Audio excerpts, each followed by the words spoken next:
Good afternoon, YouTube. I'm Deliosity, and today I'm going to be talking about getting a new bike versus getting a used bike. This is slightly based on my experience with buying both a new bike and a second hand bike. Bro, सौ का normal. Normal.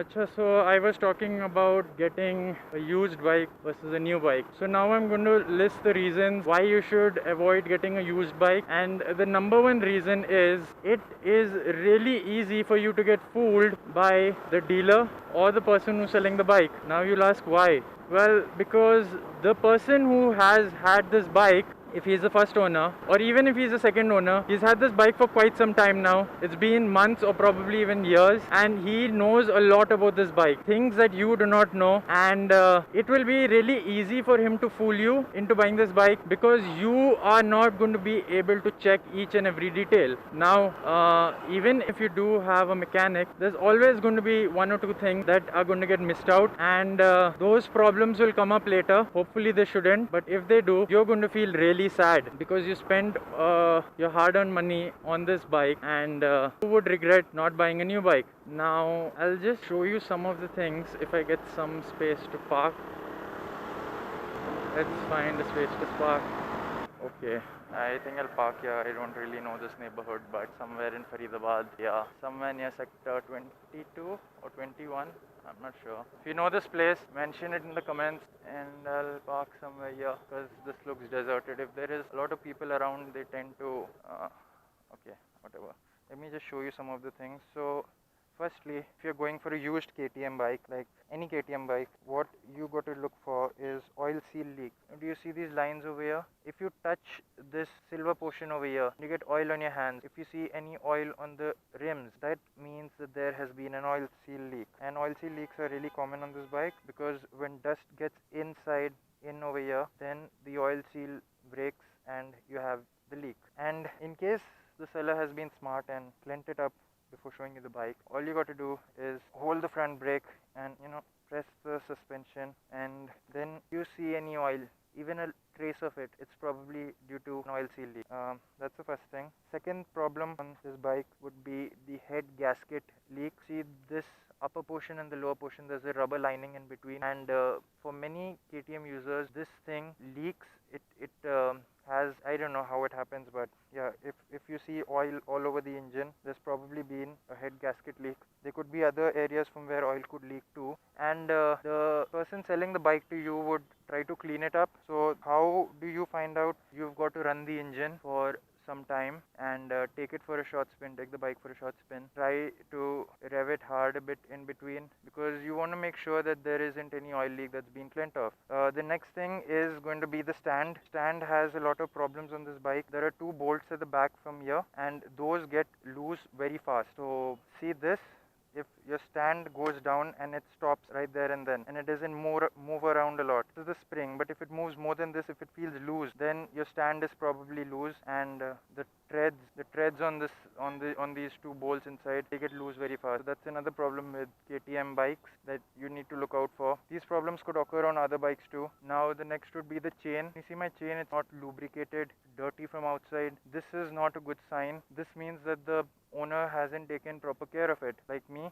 can you see that? Not a well lubed chain, and it's not well lubed, it's not a good sign. If your chain is not well lubed, it can eat into your sprockets and it can cause damage. So yeah, you need to avoid that. The next thing is the tension of the chain. I'm not sure whether this is exactly correct, but it shouldn't be too loose, it shouldn't be too tight, so you got to make sure that that's correct. This is from where you adjust the chain. So this was the problem that I faced on the CBR 250R.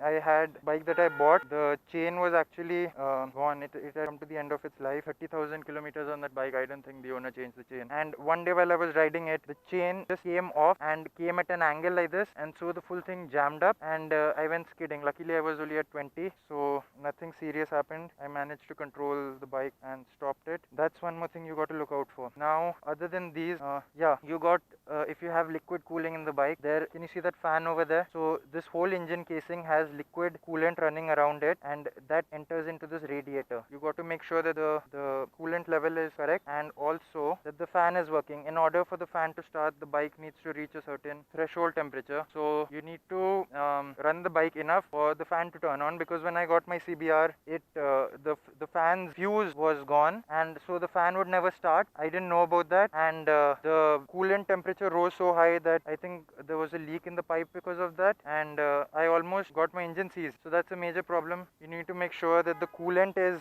flowing through the system, that the coolant pump is working, and also that the fan is working. That fan plays a major role, because unlike air-cooled engines, this engine can't cool itself unless it has liquid running through it. Look for any missing nuts and bolts. You see these, I have not replaced them yet because I'm kind of broke right now. I'll tell you the rest of the stuff while riding because I've spoken a lot.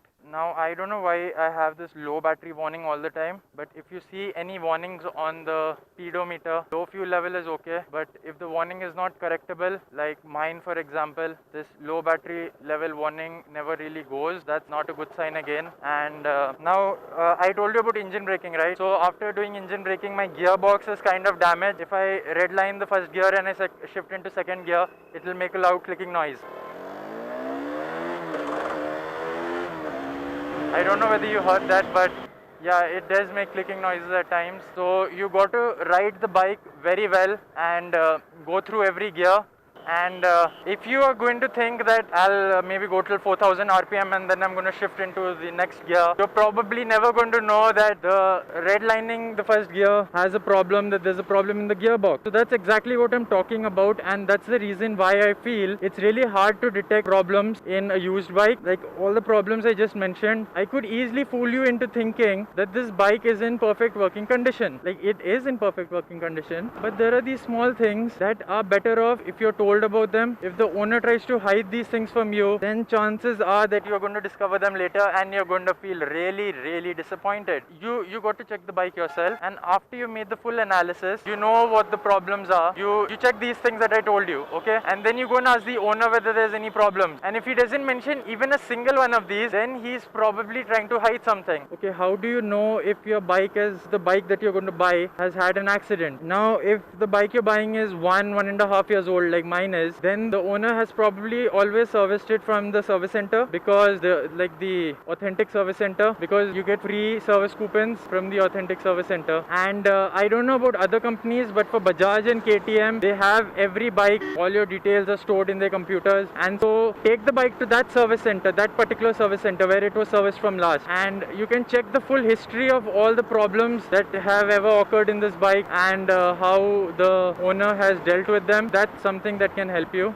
It's important that the bike has insurance. Now, one more thing to keep in mind. I bought my bike, my CBR 250R from Karol Bagh. If you plan to get a bike from there, do not go for the looks of the bike. They wrap all the seats in plastic, and they try to keep the bike in the best looking condition. Performance is not guaranteed. So the bike will look very good, and I would only like to wish you luck for this adventure of yours, because a new bike is always risky. Yeah, I do agree that you're learning on this bike, but it's not a car that you're going to go ahead and crash it. The consequences aren't going to be good if you crash it. Car में तो ये होता है कि हाँ यार इधर ठोक दी उधर ठोक दी तो second hand ले सकते हैं, but bike में you need to be very careful. You need to stay really alert. Your body is exposed to the elements.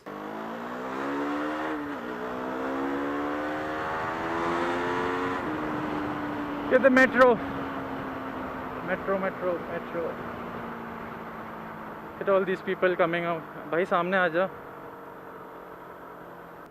So yeah guys, I hope you'll enjoy the video. Stay tuned for Dehradun to Mussoorie. That's on the way, and this was just a short little kind of video to help you not get fooled while buying your new used bike, especially when you don't know a lot about it. When I was buying the CBR, I had no idea about bikes. I had no idea about numbers like power, torque, 0 to 60, 0 to 100. I had no idea about any of these things. I've learned quite a lot now. Still not perfect, but yeah, Just wanted to tell all of you all to be careful, be really careful while buying a used motorcycle. So yeah, see you guys later. Bye.